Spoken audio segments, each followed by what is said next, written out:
Doutor, hoje que se debate muito no Brasil a questão do projeto de lei sobre a redução da maioridade penal no Brasil. Qual é o principal ponto nesse debate? Bom, é um ponto extremamente polêmico, não é? A primeira análise que deve ser feita é que a inimputabilidade está prevista no texto constitucional, no artigo 228 da Constituição da República.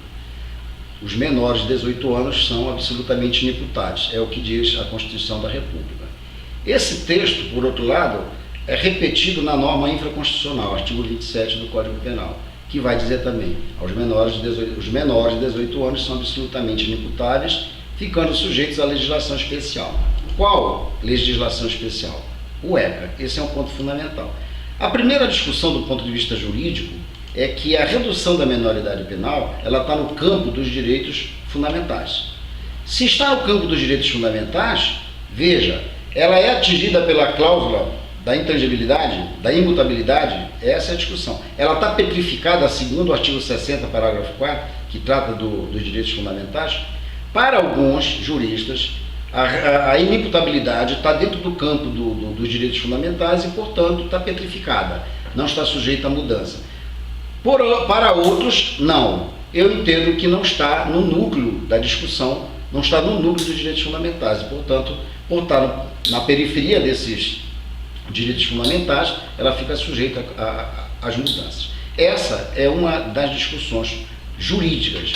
Mas o que vai se discutir? A redução da maioridade penal é, de fato, uma solução para reduzir a criminalidade infanto-juvenil?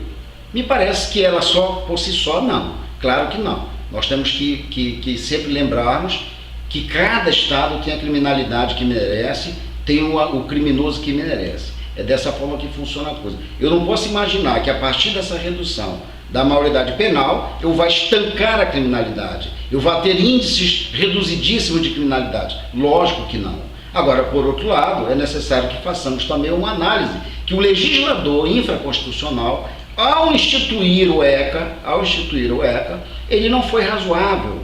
Não houve razoabilidade, não houve proporcionalidade em relação às medidas socioeducativas. Porque quando eu falo, por exemplo, pena, eu me refiro a crime. Então, a inimputabilidade significa dizer que não tem responsabilidade penal. Quem é inimputável não tem responsabilidade penal. E ressalte-se que a capacidade civil não se confunde com a capacidade penal. Ainda que esse adolescente case, ele adquire capacidade civil, mas continua inimputável do ponto de vista penal. Ainda que ele tenha nível superior ou emancipe-se, ele continua inimputável. Daí a inimputabilidade ser absoluta. É um critério puramente biológico. Ou ele tem 18 anos e responde pelo Código Penal, ou ele é menor de 18 anos e responde pelo ECA. Bom, esse é um dos pontos que deve ser discutido. Agora, por outro lado, veja só, o que é que eu quero com a redução? É estancar a criminalidade?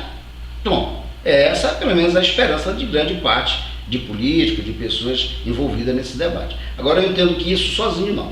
Eu quero tocar num ponto fundamental, que é exatamente a razoabilidade e a proporcionalidade da medida para as ações criminosas, delituosas. Lembrando que adolescente não pratica crime. Isso, para que as pessoas possam entender, imaginemos o seguinte: um homicídio, um latrocínio,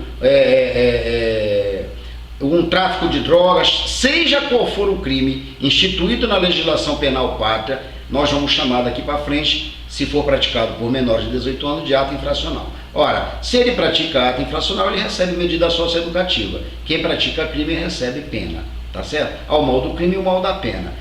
Agora, não há razoabilidade do legislador infraconstitucional quando institui uma medida socioeducativa de 3 anos. Grande parte dos que levantam a não redução da maioridade penal dizem: não, os adolescentes no Brasil são punidos a partir de 12 anos. E aqui é bom que façamos um parâmetro. É claro que para a lei penal, para o Estatuto da Criança e do Adolescente, criança é qualquer pessoa com 12 anos incompleto. E adolescente são pessoas maiores de 12 e menores de 18 anos. Esses são adolescentes. Os adolescentes, claro que vão responder por atos infracionais. Agora, não há razoabilidade, eu quero tocar nesse ponto. Não, o legislador não foi razoável ao instituir essa medida. Então é necessário que façamos, de fato, uma mudança, para que não tenhamos essa sensação de insegurança ou de impunidade que se instala quando a gente presencia atos brutos praticados por adolescentes. No meu ponto de vista, do ponto de vista penal, da forma como eu entendo isso, eu diria que seria necessário que tivéssemos, por exemplo, o adolescente, ao praticar um ato infracional gravíssimo, como latrocínio ou homicídio qualificado, por exemplo, este adolescente fosse submetido a uma análise biopsicossocial, do ponto de vista biológico. Como é que ele está do ponto de vista biológico? Como é que ele está do ponto de vista psíquico, a saúde mental desse adolescente, não é? E como é o comportamento dele social? Esse adolescente já casou, esse adolescente tem família, esse adolescente tem filhos, esse adolescente usa drogas, esse adolescente nasceu num ventre famélico, corroído pelo álcool. Qual é exatamente o perfil desse adolescente? Assim que tivéssemos esse perfil do adolescente, naturalmente ele sofreria uma sanção. Vamos imaginar aqui, hipoteticamente, que ele praticou um crime grave e sofresse uma punição de 10 anos, de uma pena privativa de liberdade de 10 anos. É claro que os 3 anos que a lei institui, que o ECA institui, de medida socioeducativa, ele cumpriria lá exatamente segundo o microsistema que o ECA traz, cujo cerne, o ponto fundamental da proteção integral da criança e do adolescente. Muito bem, ele responderia por esse delito, 3 anos lá, a medida socioeducativa, ele cumpriria lá. Agora, ao completar os 18 anos, ele seria submetido à sanção, ao cumprimento dessa pena no regime penitenciário normal.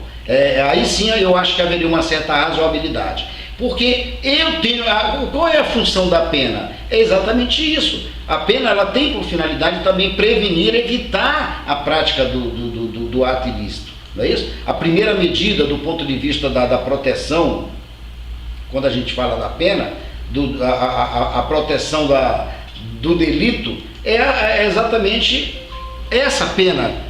Então a pena ela tem como função inibir a conduta, ela é uma inibidora da atuação. É claro que ela não funciona 100%, tanto é que nós temos crime todos os dias. E já num segundo momento eu vou ter a prevenção, a chamada prevenção especial. Então do ponto de vista da prevenção geral, ela está lá no Código Penal. Do ponto de vista da prevenção especial, aí você já vai ter que aplicar a medida e afastar esse delinquente ao isolamento e colocá-lo naturalmente dentro do sistema carcerário. Eu acho que é necessário a discussão, não vejo que a redução pela redução seja a solução, mas por outro lado também não concordo que crimes tão graves e severos sejam punidos com uma pena, com uma medida socioeducativa tão insignificante, insípida, incipiente para a ação.